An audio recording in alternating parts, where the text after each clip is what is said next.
Hello and welcome to the screencast for Property Dualism for Philosophy of Mind, Lehman College, Fall 2020. In this unit, we're going to have 3 videos because we had 3 readings, one in the online textbook and 2 PDFs that you can find on Blackboard. Now, of course, we've looked at substance dualism right in the beginning of the semester that posits 2 kinds of fundamental entities in the universe, mind and matter. Property dualism is like substance dualism in the fact that it posits 2 different kinds of entities, but that's where the similarities stop. The 2 different entities for property dualism are both material properties. So this is a materialist or a physicalist theory. Everything's made of the same quote-unquote stuff. Atoms, subatomic particles, matter, energy, fields, physics stuff that I'm not qualified to talk about. But everything's made up of matter and is in time and space. The 2 properties of property dualism are mental properties and physical properties. So if both of them are made up of the same kind of stuff, any property dualist theory has to explain how these 2 sets of properties are different. So property dualism is trying to improve upon all the things we've studied previously, behavioralism and type identity theory, and functionalism, because while each of them solved some problems, it also created others or left others open to interpretation. So right at the beginning, property dualism seems like it can be an improvement on functionalism, because remember, the big flaw with functionalism is that it can't account for qualia or for internal personal experience of features in the world, like the redness of red or the way a rose smells. And in our online textbook, Dr.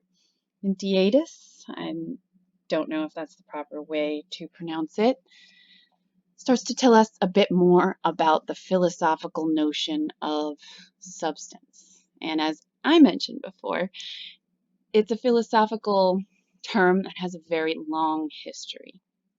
We talked about it a bit in the first week of class, and we talked about how Plato and Aristotle had slightly differing views of it, and philosophers throughout the next several hundred years fine-tuned the concept for their own philosophical systems. But the one that we're concerned with right now to understand properties is the Aristotelian version of substance. Remember that Aristotle argued that individuals were substances. So I'm a substance, you're a substance, any particular individual animal like a pet or something you see outside, they're all substances. So if we have a zebra, for instance, the thing that makes it a zebra is its substance. It's like an essence of selfhood. And every individual has properties that we can observe with our senses and use our rational cognitive operations upon. So we go back to that zebra, and it has 4 legs. It has a black and white striped coat. It has a certain set of behaviors. It has a certain biology, and all of these things count as its properties. But if you're a material substance theorist, you would think that if you took all of those properties away, that essence of zebrahood would still be underneath there. Its substance would still exist. But if we come back away from ancient Greece to now, for the materialist, since there's only one kind of substance, and that's everyday ordinary matter, then it can't be the case that that's where the dualism is. It has to be on the level of the properties. So instead of there being some essence of you or me or zebrahood underneath the properties are all that we have. So now we dive in to how we can define properties differently enough that we can honestly call it a dualist theory. But first, we're going to think about some problems with almost every theory, well, not almost, every theory that we've looked at so far, including this one, when it comes to mental causation. And I've mentioned causation in passing. We're going to dive a little bit more deeply into it right now. We're all familiar with causes and effects, especially simple, material, physical causes and effects. If we hit something, it has an equal and opposite motion. If we let go of something, it falls to the ground because of gravity.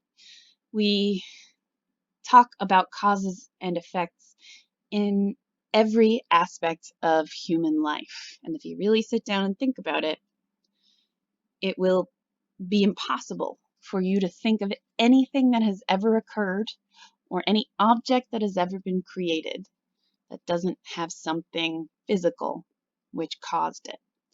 And we can trace this incredibly complex web of causes and effects all the way back to the Big Bang or the Big Expansion. And if you're a materialist, it's hard to see how mind could enter into that complex web. Because if we can look at the physicality of our bodies and our brains and say, well, the previous state of our brain and all of its electrical signals is the thing that caused the current state of our brain and its electrical signals, and we could trace that all the way back until we were born, where does mind come in? How do our mental states of desire or hope or goal seeking, how does that influence the physical chain of causes and effects? That's the problem of mental causation. No theory has been able to satisfactorily yet say how the mental and seemingly abstract and immaterial that it is can break in on the cause and effect chain. And if mental properties with our property dualism are fundamentally different somehow to physical properties, like if we thought about the zebra with its stripes, and we could think of us with our neurons and our bodies being the physical properties, how can we make sense of mental properties coming back down into the physical and making a difference to the material cause and effect chain? So within property dualism, two distinct types of theories have emerged to try and explain this: supervenience and emergence. So the word supervene has an everyday usage.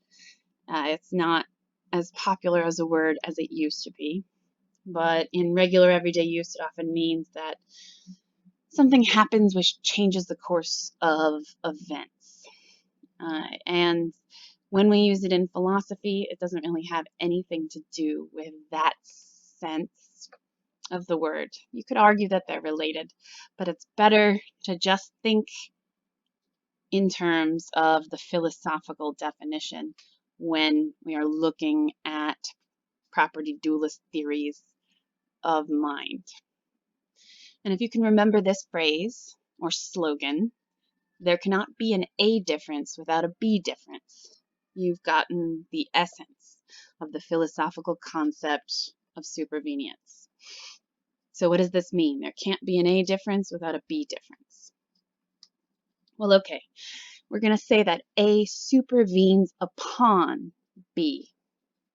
And that means that nothing in the entire set of A things can change without something else changing in B.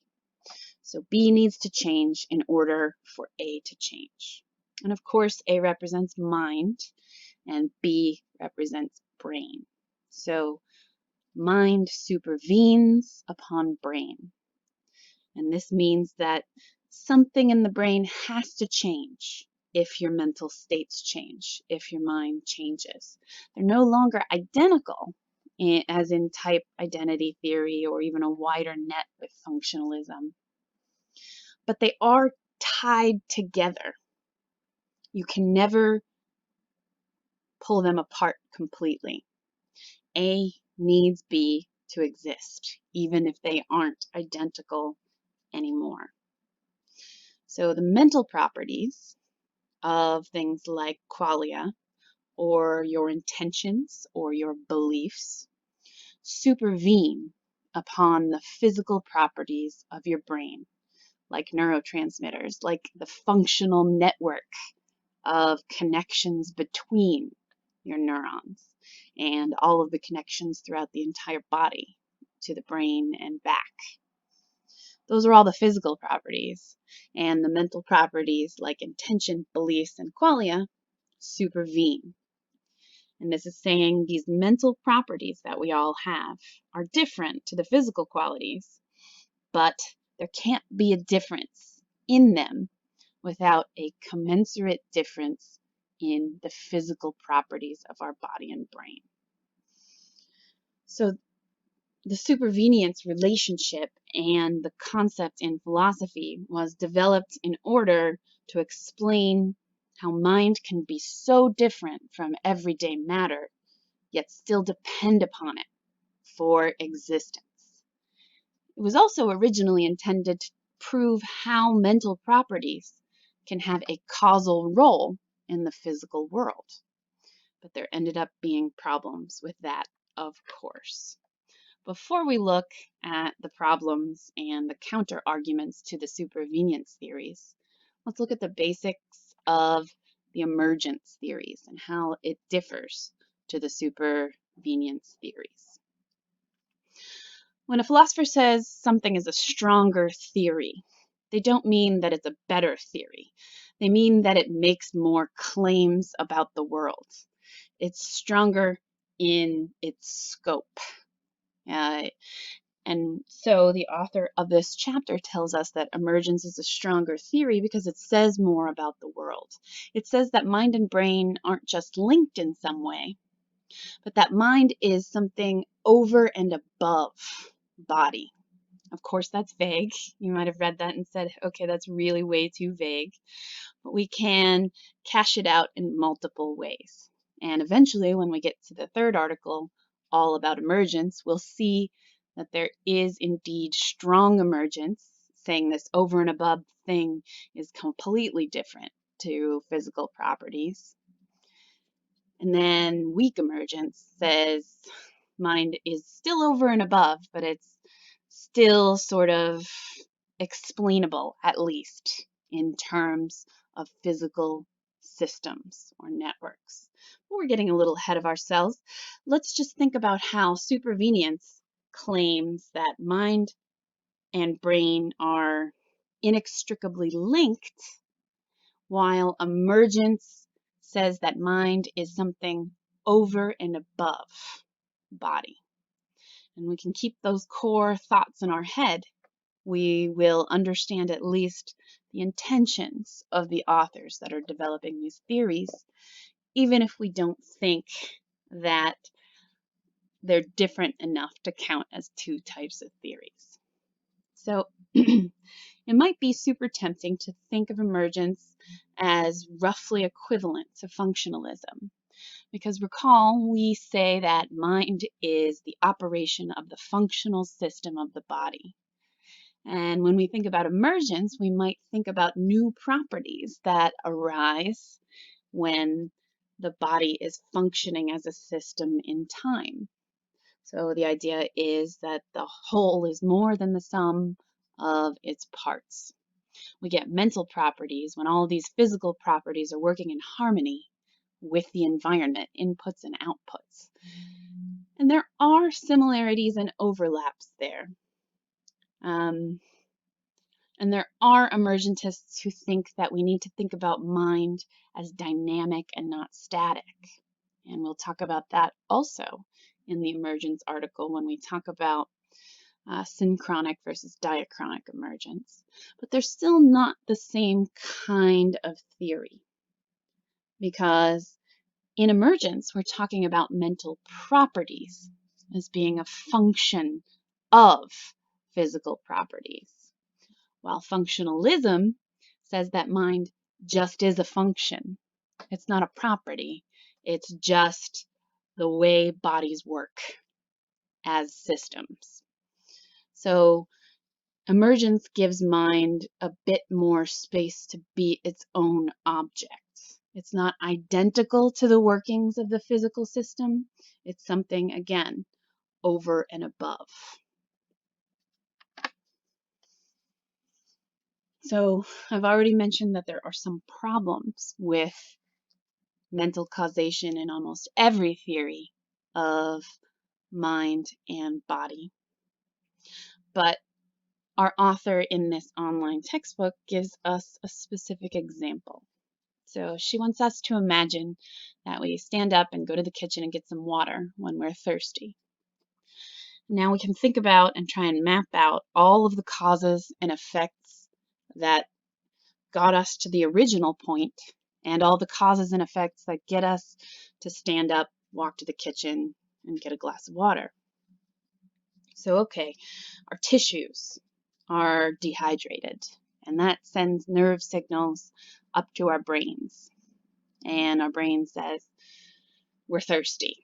So our brain initiates the movement to stand up, walk over, get a glass, get water, and drink it.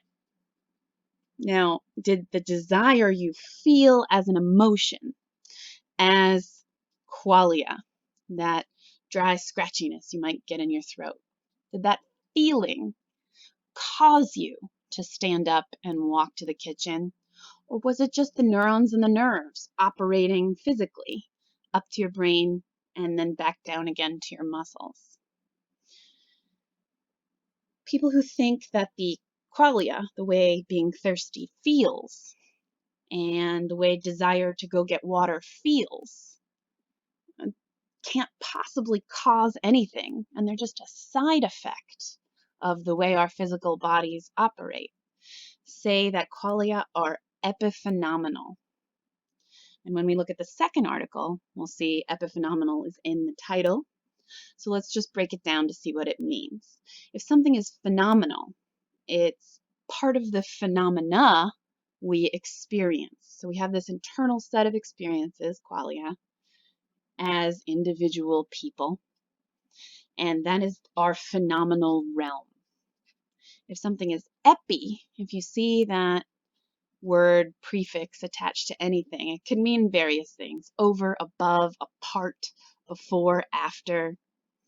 But it tends to indicate that it's separate from the word root in itself. So in philosophy, epiphenomenalism means that our qualia are separate and causally impotent. They're useless. It's just an illusion. We feel thirsty, but it's really our muscles and nerves and brains that get us to automatically walk to get water. Those feelings of things do nothing in the world. They don't cause anything except our experience of them. It's kind of like watching a movie. Here are the charts that we have in our online textbook to try and explain this graphically. Try to explain why it's hard to figure out where mental causation would come from. So you see here on the left, I have a little organization chart for how supervenience is supposed to be explained. And some people, not everybody, would say that all of these things supervene, but someone who is an anti-reductionist would likely say a chart like this is at least somewhat accurate. So we have subatomic particles at the bottom. Atoms supervene on those subatomic particles. Molecules supervene on those atoms. Biological cells are the next entity level. Then organisms with their minds or not. depending on how you define a mind. And then social groups supervene upon those organisms. And then on the right-hand side of this little graphic, it says downward causality, but that hides a lot of difficulty because we don't know how real or what sort of pressure those, for lack of a better term, higher levels can have downward causality. So we look over here on the right. And these are on pages, let's see, 30 and 31, if you want to check them out in the online textbook. P stands for the physical world, M stands for mind. And in the Supervenience story, or perhaps even in the emergence story, but we'll save that for another lecture, the third lecture in this series, we can say mind supervenes upon the physical. So that's why we have the upward arrow of the physical world, and there's some kind of connection to the mental, and the mental supervenes on the physical. Then you look at number 2 over here, and we still have that same chart. Mental supervenes on the physical. But if we want to say that mental causation exists non-epiphenomenally, we would say that the mental state we have here in number 2 can cause a separate mental state, and that's represented by M1. Now, if this is the case, if true mental causation exists, then number 3 would be how we would represent it. But remember that the supervenience relationship says that there can be no change in the mental without a change in the physical. So we have to get physical state 1 as well as mental state 1. So somehow the physical state just changes, but we haven't been able to say how quite yet. If the mental state caused another mental state, how does the physical change at all? So there we go. You have the capacity for being thirsty, and you would think that that feeling of thirstiness could directly cause a desire to go get water, one mental state causing another mental state. But how does the physical state change? What's the mechanism? If something is abstract, if it's qualia, how does it actually change the neurons? And one way you could explain this, perhaps, is number 4, where the mental state causes both the next mental state and the next physical state. So that would be saying, I feel thirsty. It causes my desire to go get water. And that feeling of thirstiness also causes my brain to change. Because remember, when we talk about the mental, that's what we're talking about. We're talking about the feeling or the desire or the belief, not any physical movements at all. But our textbook author says 4 can never be the case because that is causal overdetermination. What does that mean? You may or may not have studied necessary and sufficient causes in previous philosophy courses. And when we look at causal reasoning, when we say if A causes B or X causes Y, that cause there in the middle can be necessary and or sufficient. If a cause is sufficient, it is enough to bring about the second state of affairs. So one of the examples I often use in my introduction to philosophy class is I can say, I desire to reach the state in which I am contented this afternoon. I'm happy. Now, there are a lot of things that are sufficient to put me into that state, but no one of them is always necessary. So I could have a good meal, I could chat with a friend, I could watch a good movie or TV show. Those are 3 different antecedents, 3 different ways that I could cause myself the state of happiness. Each one of them is sufficient, but none of them by themselves are necessary. Because a thing is necessary to bring about the secondary state if it can't happen unless that necessary thing exists. And that's the difference between necessity and sufficiency. So when we think about it logically, if something is sufficient to bring about another state, you don't need anything else. And if a mental state is sufficient to bring about another mental state, it can't really necessarily be added onto or taken away from. That was a little bit of the wrong way to say it. Let's look at it in a different way. Let's look at number 5. What seems like it has to be the case is number 5 is the most accurate, wherein the mental supervenes upon the physical in every single time slice, but the only causation that's actually happening is down on the physical level. And this is epiphenomenalism. The mental state is real, but it does no causation in the world. Let's try to tackle number 4 again. I'm going to take a look at the textbook and read you a little passage of it. I'm just going to find where she explains causal overdetermination. And this is at the bottom of page 30.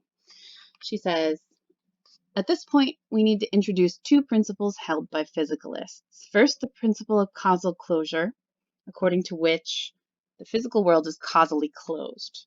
This means that every physical effect has a sufficient physical cause that brings it about. Note that this in itself does not exclude non-physical causes, since that could also be part of the causal history of the effect. What does exclude such non-physical causes is the second principle, which denies the overdetermination of events. According to this principle, an effect cannot have more than one wholly sufficient cause. Okay, so if something is enough to cause a secondary state, it can't have another one because the first one was already enough. Now you might be thinking that maybe this principle isn't convincing to you, and there are people that have tried to deny its relevance in mental causation. But right now we're just learning about the theory in and of itself and some of the most basic objections. People have also tried to argue that the mental state causes P1, which then causes M1. But then we could never say that mental events or mental properties cause other mental properties. We can only say mental properties cause physical properties, and that doesn't necessarily prove mental causation or downward causation. We're going to talk about that a lot more in the next 2 articles. First, we're going to look at the very end of the online textbook's chapter on property dualism. Now, of course, we can understand why the Cartesian substance dualist is a dualist. They think that mind and matter are 2 radically different things that have a really hard time interacting. But in what sense is property dualism dualist? How are they really 2 different things?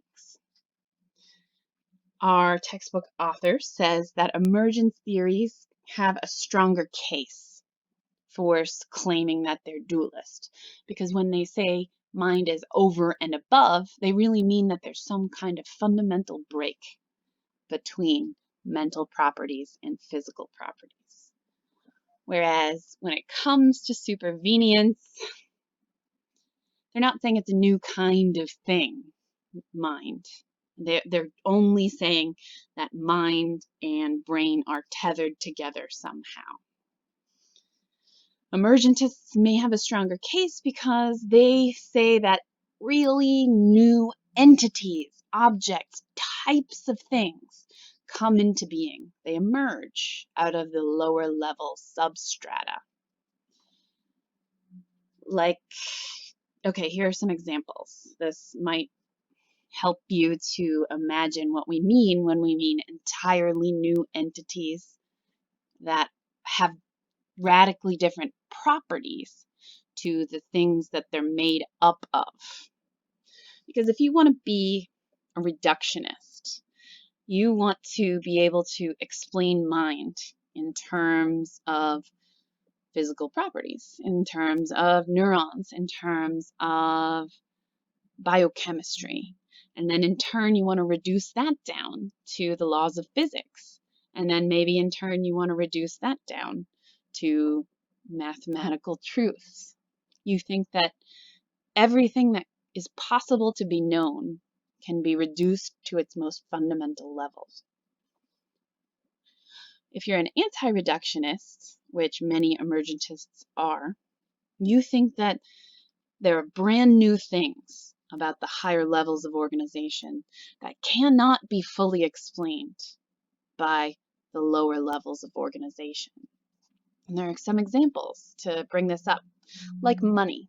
Okay, you can imagine a Laplacian demon, and we're going to run into that in the third article as well. And this is just another thought experiment. And a Laplacian demon knows the position of every single particle of physical matter in the universe. So you can imagine that this Laplacian demon can look at all the molecules of everything that counts as money in the entire universe. Does that fully explain what money is and what money does? Anti-reductionists say no. They say that it's another level of organization. It's more abstract. You can know where all the paper is. You can know how it's moving in the universe, but that doesn't tell you how it functions in an economic system. So it's a new kind of entity on the anti-reductionist emergent viewpoint. But we still seem like we're stuck with the problem of mental causation, or even any kind of abstract causation whatsoever. If it's very possible that all of these abstract entities that we have in our experience are epiphenomenal, we just feel like they're there, even though we live in a clockwork, mechanical universe that is unfolding and we're just watching it like a movie. If you have questions, as always, please email me, and I'll see you in the second of 3 videos for this topic.